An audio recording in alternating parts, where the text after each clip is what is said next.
सोचिए, आप एक स्कूल से पूछते हैं कि आपके टीचर्स की डिग्री असली है या नहीं, और स्कूल जवाब देने की जगह सीधे हाई कोर्ट चला जाता है। हाँ, मतलब ऐसा क्यों? आखिर शिक्षकों की डिग्री में ऐसा कौन सा राज छिपा था कि उसे बताने की जगह एक पूरी कानूनी लड़ाई लड़ना बेहतर समझा गया? यहीं से बात दिलचस्प हो जाती है, क्योंकि ये सिर्फ एक स्कूल और एक नागरिक की बात नहीं थी। ये एक छोटी सी आरटीआई थी जो पारदर्शिता और निजता की एक बहुत बड़ी लड़ाई बन गई। बिल्कुल। आज हम इसी कहानी के परते खोलने वाले हैं। मामला है सुरेंद्र सिंह बनाम उत्तर प्रदेश राज्य। गाजीपुर का एक private inter college, Shanti Niketan inter college. हाँ, वहां से 6 सहायक शिक्षकों की नियुक्ति और उनकी डिग्रियों के बारे में जानकारी मांगी गई थी, और जैसा हमने कहा, कॉलेज ने मना कर दिया। तो मामला अदालत तक पहुंच गया। तो आज हमारा मिशन ये समझना है कि इस लड़ाई में कानून ने आखिर किसका साथ दिया और क्यों। हम जानेंगे कि ये पब्लिक अथॉरिटी आखिर होती क्या है और किसी की निजी जानकारी और जनता के जानने के हक के बीच। हाँ, उसके बीच की वो महीन रेखा कहाँ खींची जाती है। बिल्कुल। और इस केस को समझने से हमें सूचना के अधिकार यानी आरटीआई कानून के 2 सबसे जरूरी हिस्सों का असली मतलब समझ आएगा। कौन से 2 हिस्से? एक तो सेक्शन 2H जो बताता है कि आरटीआई का हंटर मतलब किस किस पर चल सकता है, और दूसरा सेक्शन 8J जो निजता यानी प्राइवेसी की ढाल है। ये केस इन दोनों के टकराव की ही कहानी है। तो चलिए शुरू से शुरू करते हैं। ये पूरा बवाल शुरू कहाँ से हुआ? किसने और क्यों ये जानकारी मांगी कि स्कूल में इतना हड़कंप मच गया? कहानी शुरू होती है एक आरटीआई आवेदन से। ये सुरेंद्र सिंह नाम के एक नागरिक ने दायर किया था। अच्छा। उन्होंने गाजीपुर के जिला विद्यालय निरीक्षक यानी DIOS के ऑफिस में ये अर्जी दी थी, और उन्होंने शांति निकेतन इंटर कॉलेज के 6 सहायक शिक्षकों के बारे में 2 सीधी-सीधी बातें पूछी थी। क्या थी वो बातें? एक तो उनकी नियुक्ति से जुड़े कागजात, और दूसरा उनकी शैक्षिक योग्यता के प्रमाण पत्र, मतलब उनकी डिग्रियां। ठीक है, ये तो एक बहुत ही सीधा सा सवाल लगता है। इसमें इतना सोचने वाली क्या बात थी? तो DIOS ने क्या किया? DIOS ने RTI एक्ट के तहत अपनी जिम्मेदारी निभाई। उन्होंने कॉलेज की प्रबंधन समिति यानी कमिटी ऑफ मैनेजमेंट को एक चिट्ठी लिखी और कहा कि ये जानकारी उपलब्ध कराई जाए। लेकिन यहीं पर कहानी में ट्विस्ट आ गया। कॉलेज ने जानकारी देने से ही मना कर दिया? सिर्फ मना नहीं किया, वो इस चिट्ठी के खिलाफ सीधे इलाहाबाद हाई कोर्ट पहुंच गए। क्या? एक चिट्ठी के खिलाफ? हाँ, उन्होंने एक रिट याचिका मतलब रिट पिटिशन दायर कर दी, कोर्ट में अर्जी डाली कि DIOS का ये आदेश ही गैरकानूनी है और इसे रद्द किया जाए। एक मिनट, सिर्फ डिग्री की जानकारी देने से बचने के लिए सीधा हाई कोर्ट? ये तो कुछ ज्यादा ही हो गया। उनका तर्क क्या था? मतलब किस आधार पर वो जानकारी रोक रहे थे? उनके 2 मुख्य तर्क थे। पहला और सबसे बड़ा तर्क ये था कि हम एक प्राइवेट संस्था हैं, हमारी मैनेजमेंट निजी है, इसलिए हम पर सूचना का अधिकार कानून लागू ही नहीं होता। अच्छा, मतलब हम RTI के दायरे से ही बाहर हैं। हाँ, और दूसरा तर्क था कि शिक्षकों की डिग्रियां उनकी व्यक्तिगत जानकारी है, इसे साझा करना उनकी प्राइवेसी में दखलंदाजी होगी। और वो भी अनवारंटेड इन्वेजन ऑफ प्राइवेसी, जैसा कानून की भाषा में कहते हैं। बिल्कुल, मतलब ऐसी दखलंदाजी जिसकी कोई वाजिब वजह न हो। तो कोर्ट में शुरुआती दौर में क्या हुआ? क्या अदालत ने उनकी बात मान ली? हाँ, शुरुआत में उन्हें थोड़ी राहत मिल गई थी। एक सिंगल जज की बेंच ने मामले की सुनवाई करते हुए एक अंतरिम आदेश दिया। मतलब एक टेम्पररी रोक लगा दी। हाँ, कि अगली सुनवाई तक जानकारी देने की जरूरत नहीं है। लेकिन लड़ाई यहाँ खत्म नहीं हुई। जो RTI डालने वाले थे, सुरेंद्र सिंह, वो इस अंतरिम रोक के खिलाफ एक बड़ी बेंच के पास चले गए, जिसे स्पेशल अपील कहते हैं। जी, और हमारी आज की ये जो पूरी चर्चा है वो इसी स्पेशल अपील के फैसले पर आधारित है। तो यहाँ से असली कानूनी जंग शुरू हुई। अब ठीक, डिवीजन बेंच के सामने सबसे पहला और बड़ा सवाल यही आया होगा कि क्या ये कॉलेज वाकई RTI के दायरे से बाहर है? एकदम सही। मतलब क्या ये एक पब्लिक अथॉरिटी है या नहीं? हाँ, यही पूरे केस की बुनियाद थी। क्योंकि अगर कोर्ट मान लेता कि ये पब्लिक अथॉरिटी नहीं है, तो केस तो वहीं खत्म हो जाता। RTI कानून का सेक्शन 2H इसी की परिभाषा बताता है। ये सेक्शन 2H है क्या असल में? इसे आसान भाषा में कैसे समझें? आप इसे एक तरह का सरकारी DNA टेस्ट समझ सकती हैं। कानून ये देखता है कि क्या किसी संस्था के DNA में सरकार शामिल है। अच्छा, DNA टेस्ट दिलचस्प है। हाँ, इसमें 4 मुख्य बातें देखी जाती हैं। पहली, क्या वो सरकार ने खुद बनाई है? दूसरी, क्या सरकार उसे कंट्रोल करती है?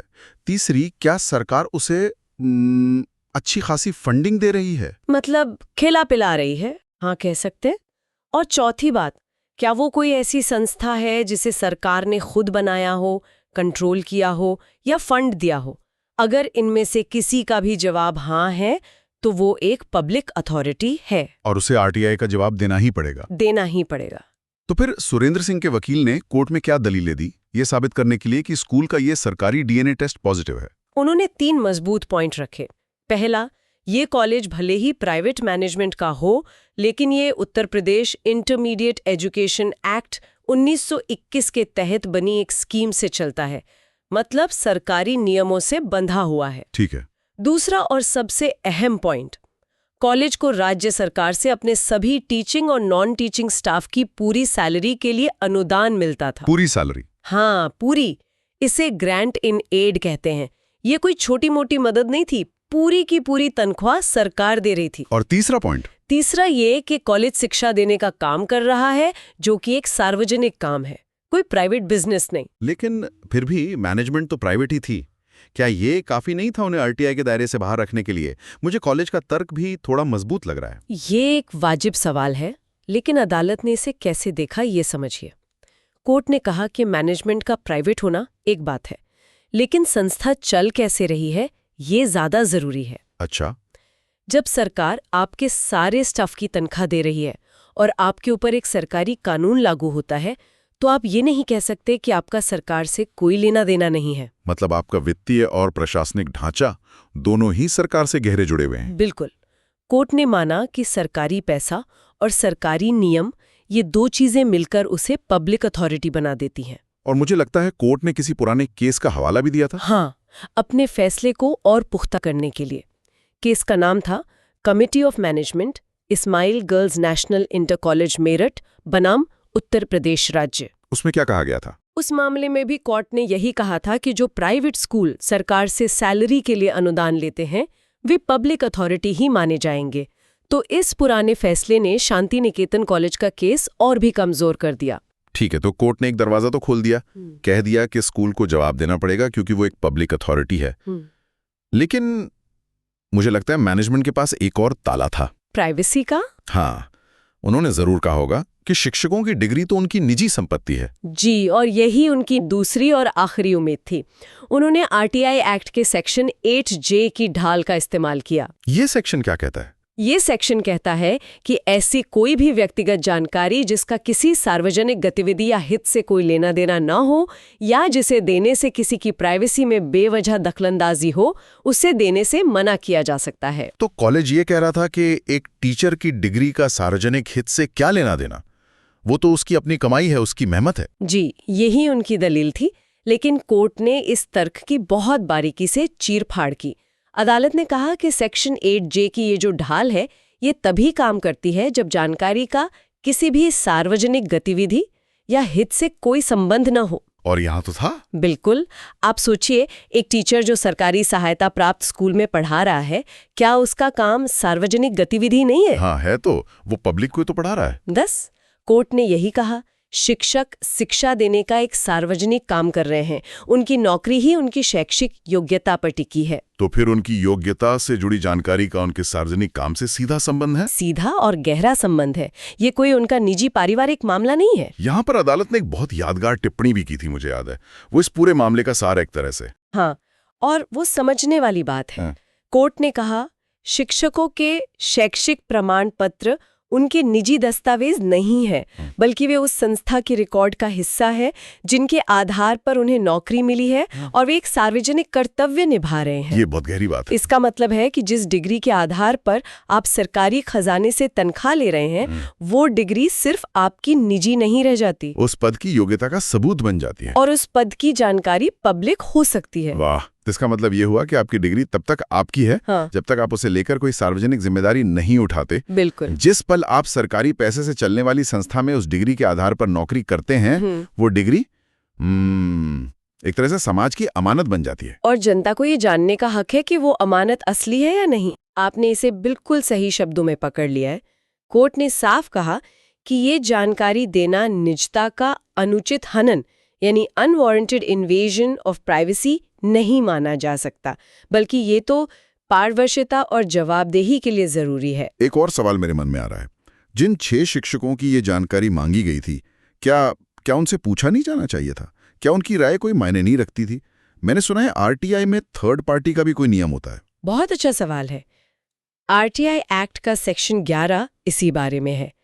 थर्ड पार्टी का मतलब है वो व्यक्ति जिससे जानकारी जुड़ी है पर जो जानकारी मांगने वाला नहीं है।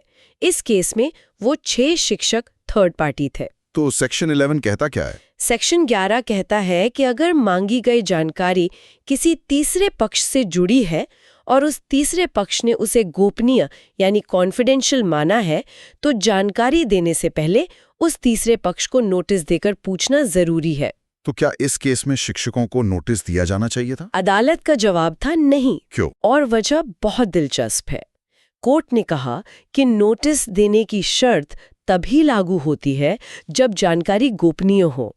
अब सवाल ये है कि क्या एक शिक्षक की डिग्री जिसके आधार पर वो पब्लिक फंड से सैलरी ले रहा है एक गोपनीय जानकारी है? नहीं, बिल्कुल नहीं। क्या ये कोई बिजनेस का सीक्रेट है या कोई निजी राज? नहीं, वो तो एक पब्लिक क्वालिफिकेशन है। एकदम।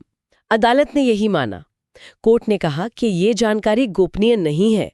शिक्षकों को उनकी योग्यता के आधार पर ही नौकरी दी गई है, इसलिए उन योग्यताओं का उनके काम से सीधा संबंध है। तो जब जानकारी गोपनीय ही नहीं है तो फिर सेक्शन 11 के तहत किसी को नोटिस देने का सवाल ही नहीं उठता। बिल्कुल। तो कॉलेज के सारे तर्क एक एक करके खारिज हो गए, पब्लिक अथॉरिटी वाला भी, प्राइवेसी वाला भी और ये थर्ड पार्टी वाला भी। तो फिर अंतिम फैसला क्या हुआ? अंतिम फैसला बिल्कुल साफ और निर्णायक था। डिवीजन बेंच ने सुरेंद्र सिंह की विशेष अपील को स्वीकार कर लिया और वो जो सिंगल जज ने तात्कालिक रोक लगाई थी, उस आदेश को रद्द कर दिया गया। और कॉलेज ने जो मूल याचिका दायर की थी उसका क्या हुआ? कोर्ट ने उसे बिना किसी मेरिट के यानी तर्कों में कोई दम नहीं है कहकर खारिज कर दिया। अदालत ने कहा कि कॉलेज मांगी गई जानकारी देने से बच नहीं सकता। तो इसका सीधा असर ये हुआ कि शांति निकेतन इंटर कॉलेज को उन 6 सहायक शिक्षकों के नियुक्ति और डिग्रियों से जुड़ी सारी जानकारी सुरेंद्र सिंह को देनी पड़ी। कानून ने अपना काम किया। तो क्या इस फैसले ने कोई बहुत बड़ा नया कानूनी रास्ता बना दिया या कोई नया सिद्धांत स्थापित किया? देखिए, इसने कोई क्रांतिकारी नया कानून नहीं बनाया, बल्कि जो कानून पहले से था उसे बहुत मजबूती से लागू किया और उसकी व्याख्या को और भी साफ कर दिया। मतलब एक कड़ा संदेश दिया। हाँ, एक कड़ा संदेश दिया कि अगर आप जनता का पैसा लेते हैं और जनता के लिए काम करते हैं तो आप पारदर्शिता से मुंह नहीं मोड़ सकते, भले ही आप कागजों पर प्राइवेट क्यों ना हो। तो इस पूरी चर्चा को अगर हम समेटें तो इसके सबसे बड़े सबक क्या हैं? मेरे हिसाब से सबसे बड़ा सबक ये है कि प्राइवेट होने का टैग कोई जादुई कवच नहीं है जो आपको हर जवाबदेही से बचा ले।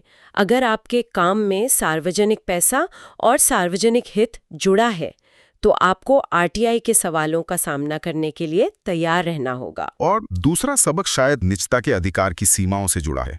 ये मामला दिखाता है कि जब कोई व्यक्ति सार्वजनिक भूमिका में होता है तो उसकी पेशेवर योग्यता उसकी निजी जानकारी नहीं रह जाती। हाँ, वो सार्वजनिक जांच का विषय बन जाती है। क्योंकि जनता को ये जानने का पूरा हक है कि जो लोग उनके बच्चों को पढ़ा रहे हैं या कोई और सार्वजनिक सेवा दे रहे हैं वे उस काम के लिए योग्य हैं भी या नहीं। बिल्कुल, यह फैसला पारदर्शिता को व्यक्तिगत निजता के ऊपर रखता है, लेकिन बहुत ही सीमित और तार्किक दायरे में।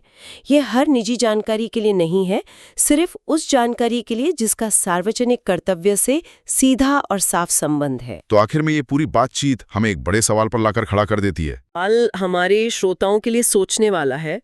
ये मामला तो शिक्षकों की डिग्रियों के बारे में था, पर जरा सोचिए इस तर्क का दायरा और कहां तक जा सकता है। मतलब ये कि क्या यही तर्क किसी ऐसे प्राइवेट अस्पताल पर भी लागू होगा जिसे सरकार से कोई अनुदान या मान लीजिए रियायती जमीन मिली हो। हाँ, सही बात है। क्या कोई नागरिक आरटीआई डालकर वहां के डॉक्टरों की योग्यता या उनके मेडिकल लाइसेंस के बारे में पूछ सकता है? या फिर किसी बड़े एनजीओ के बारे में सोचें जिसे सरकारी प्रोजेक्ट्स के लिए करोड़ों का अनुदान मिलता है, क्या उसके अधिकारियों के खर्चों का ब्यौरा भी इसी तर्क से मांगा जा सकता है? यही वो सवाल है। सार्वजनिक हित में पारदर्शिता और एक व्यक्ति या संस्था के निजता के अधिकार के बीच की ये महीन रेखा आखिर कहाँ खींची जानी चाहिए? ये केस हमें एक दिशा जरूर दिखाता है।